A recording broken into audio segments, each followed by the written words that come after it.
Let us first talk about his life. Vladimir Prokop was a Russian formalist critic. He was born in 1895 and died in 1970. जो Vladimir prop थे वो एक Russian formalist critic थे. उनका जो birth हुआ था वो 1895 में हुआ था और उनकी डेथ हुई थी 1970 में. He analyzed the basic structure element of Russian folk tales to identify their recurrent structural pattern. Vladimir prop से पहले क्या हो रहा था कि जितने भी लोगों ने स्ट्रक्चरल पैटर्न की बात करी थी रशियन फॉर्मलिज्म में, वो लोग पोएटिक लैंग्वेज पे ज्यादा फोकस कर रहे थे, उस पर वर्क कर रहे थे. व्लादिमीर प्रोप ने उनसे डिपार्ट लेके और फिक्शन पे काम कर रहे हैं. फोकटेल्स हैं उनमें क्या स्ट्रक्चरल पैटर्न होता है उसको आइडेंटिफाई कर रहे हैं. और जो इनका फेमस वर्क है वो है the morphology of the folktale. तो अब हम इनके जो मेजर वर्क है, बहुत फेमस वर्क है the morphology of the tale, उस पर बात करते हैं. This work was translated into English by Lawrence Scott in 1958 and 1968.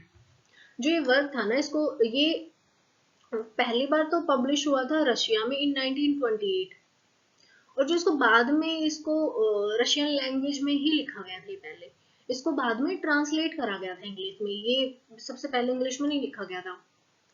तो इसको ट्रांसलेट ना दो एडिशन में करा है, 1958 में और 1968. और इन्होंने ना खुद नहीं करा है, इसको ट्रांसलेट करने वाला बंदा लॉरेंस स्कॉट है. तो सबसे पहले अब नेक्स्ट जो पॉइंट है वो हमारे दिमाग में आता है कि मॉर्फोलॉजी है टाइटल में, इसका मीनिंग क्या है. He explain this in forward. Morphology means the study of forms. तो व्लादिमीर प्रोप को भी सेम क्वेश्चन आया था कि जो ये मॉर्फोलॉजी का क्वेश्चन तो पूछा जाएगा कि है क्या. तो उन्होंने फॉरवर्ड होता है जो मेन चैप्टर्स उनसे पहले, तो उसमें उन्होंने क्या करा, खुद ही एक्सप्लेन कर दिया कि मॉर्फोलॉजी का जो मतलब होता है ना वो होता है study of forms, different different forms की स्टडी करना. So the book is about the structure and plot formation of these, and there is nothing about their history or social significance. फिर जो नेक्स्ट क्वेश्चन आता है कि ये फोकटेल्स के बारे में होगा क्या, कैसे होगा. तो इन्होंने इसमें खुद एक्सप्लेन करा है कि जो फोकटेल का स्ट्रक्चर पे बात करी जाएगी, प्लॉट फॉर्मेशन कैसा है उस पर बात करी जाएगी, ना कि उसकी हिस्ट्री और सोशल सिग्निफिकेंस क्या था फोकटेल का, उस पर बात होगी. The next point is his work is based on a study of his corpus of 100 tales. उन्होंने जो ये वर्क है ना, इसको करने के लिए 100 टेल के ऊपर एक कॉर्पस था, उस पे काम कर रहे हैं. And he argued that every character in a folktale plot has a specific function. और उनका मानना है कि जो कैरेक्टर होता है ना, हर एक कैरेक्टर का स्पेसिफिक फंक्शन है फोकटेल में. After structuralism, every plot is the consequence of many elements in relation with each other. हम बेसिकली भी वैसे भी प्लॉट की बात करते हैं, प्लॉट की डेफिनेशन देते तो क्या देते हैं, plot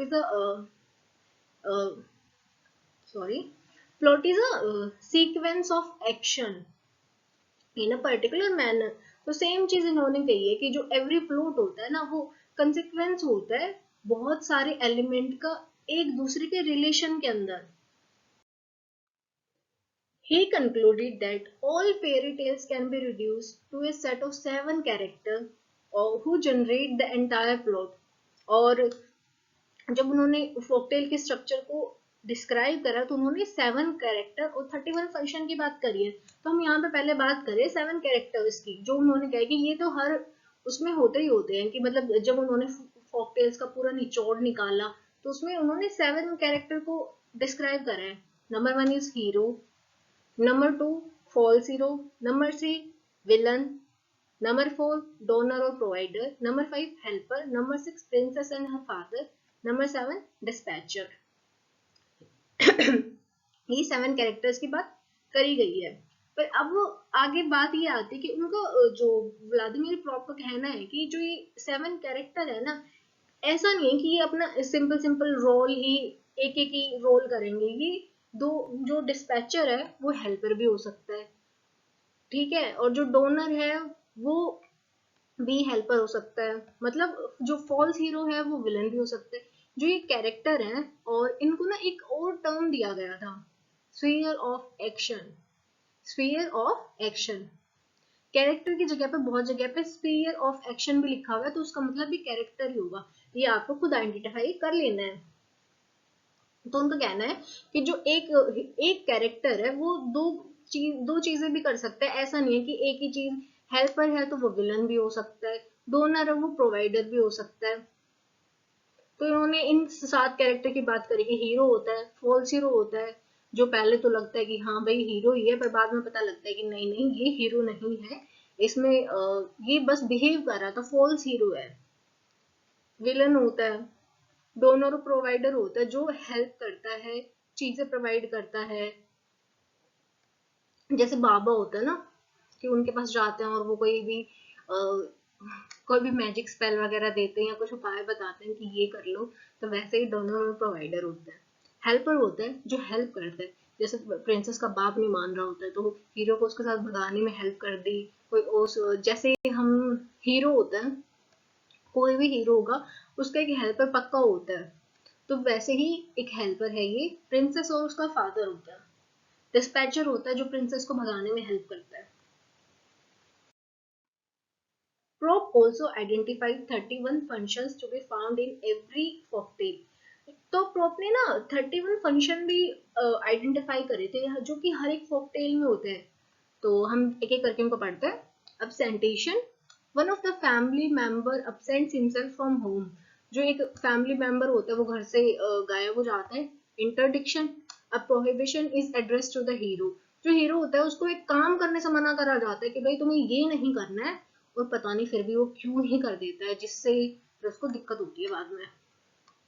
violation, the interdiction is violated, जो काम हीरो को मना करा जाता है उसका वायलेशन हो जाता है कि हीरो वो काम कर देता है। रिकोनाissance, the villain makes an attempt to attain knowledge to fulfil their plot, जो विलन होता है ना वो अटेम्प्ट करता है नॉलेज गेन करने का अपने प्लॉट को पूरा करने के लिए। Delivery, the villain succeeds at his task and gain information, जो विलन होता है वो सक्सीड हो जाता है अपने काम में और उसको जो इन्फॉर्मेशन चाहिए होती है वो उसको मिल जाती है। द हीरो लिव्स होम, जो हीरो होता है वो अपने जो काम होता है या फिर उसको टास्क कंप्लीट करना होता है, मैजिकल आइटम लाना, उसके लिए वो निकल जाता है। Number 12, first function of donor, यहाँ पे हीरो, मैंने बताया था कि एक डोनर भी होता है और प्रोवाइडर जो हेल्प करता है हीरो की। यहाँ पे हीरो को टेस्ट करा जाता है, इंटेरोगेट करा जाता है, अटैक करा जाता है, which prepares the way for his receiving either a magical element और हेल्पर। और जब मतलब हीरो अपने उस पे टास्क पे निकलता है घर से, तो उसको टेस्ट करा जाता है, उसकी इंटेरोगेशन होती है, शायद उस पर अटैक भी हो जाते होंगे, तो वो सब चीजें होती हैं। तो वो उसका एक वे होता है कि जब उसको एक मैजिकल एजेंट और हेल्पर मिले गेन करने के लिए। Number 13, hero's reaction, the hero reacts to the action of the future donor, जो हीरो होता है वो रिएक्ट करता है फ्यूचर डोनर के ऊपर। 14, receipt of magical agent, the hero acquires the use of magical object or item, hero को फिर वो जो मैजिकल आइटम और ऑब्जेक्ट चाहिए होता है वो मिल जाता है, दोनों उसको जैसा कहता है वो वैसा वैसा करता है, जो हमने नंबर 13 पढ़ा हीरोज रिएक्शन के लिए। Number 15, spatial transference guidance, the hero is transferred, delivered और led to whereabouts of an object of search और लोकेशन ऑफ डोनर, जो हीरो होता है ना वो फिर उस जगह पे चला जाता है जहाँ पे उसको डोनर मिल रहा होता है उसका, या फिर वो जिस चीज की खोज में आया होता है वो मिल जाती है। Number 16, struggle, the hero and the villain join in direct combat, अब क्या होता है कि हीरो और विलन की आमने सामने लड़ाई होनी शुरू हो जाती है, ये वो वाला पार्ट है। 17, branding, the hero is branded और रिसीव्ड अ डिस्टिंक्टिव स्कार और granted a ring of scar, और यहाँ पे क्या होता है कि या तो ब्रांडेड होने का मतलब है यहाँ पे कि उसको परमानेंट कोई चीज मिल जाना, निशान मिल जाना जिससे वो आइडेंटिफाई होगा हीरो, या तो हीरो को कोई मतलब निशान वगैरह लग जाता है लड़ाई करते टाइम, या उसको कोई रिंग या स्कार्फ वगैरह ग्रांट हो जाता है।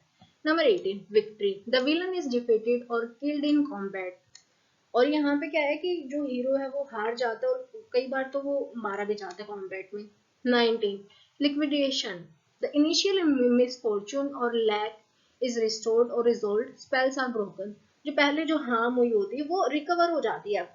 Number 20 return, the hero travels back to their home, घर वापस आ जाता है। 21 pursuit, the hero is pursued by some threatening adversary who perhaps seek to capture और eat them.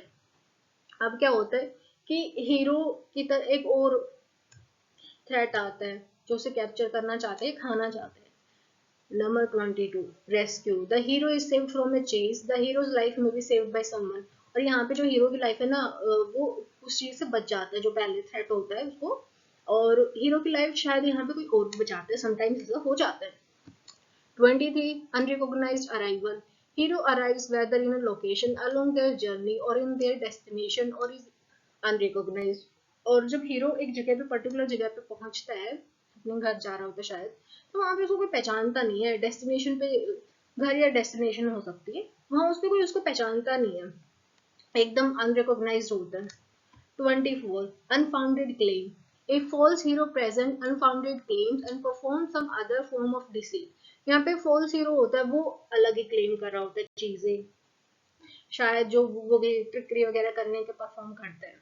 25 difficult task, a trial proposed to hero readers test of strength or endurance।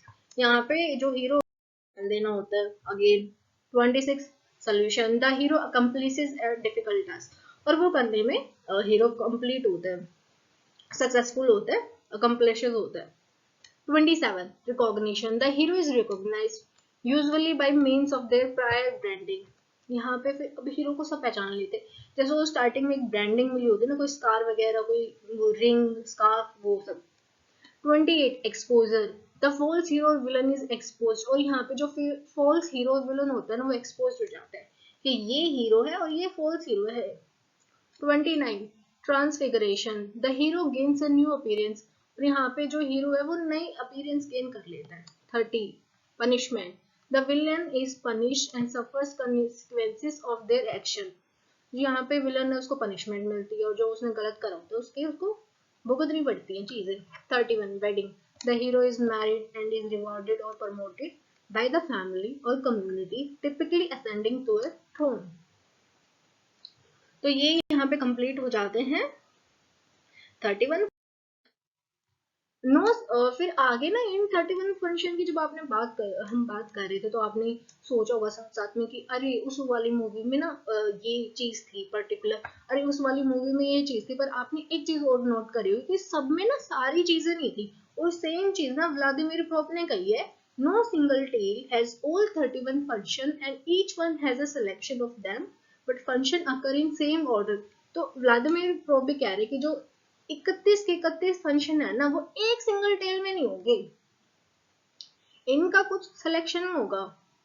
Particular functions का जो एक tell में आपको मिलेगा, वो 5 भी हो सकते हैं, 7 भी फंक्शन हो सकते हैं, ज्यादा भी हो सकते हैं, पर कहते हैं उनकी सीरीज सेम होगी, जिस सीरीज में मैंने आपको बताया है वो सेम सीरीज होगी। और यहीं पे वीडियो खत्म होती है। Thank you.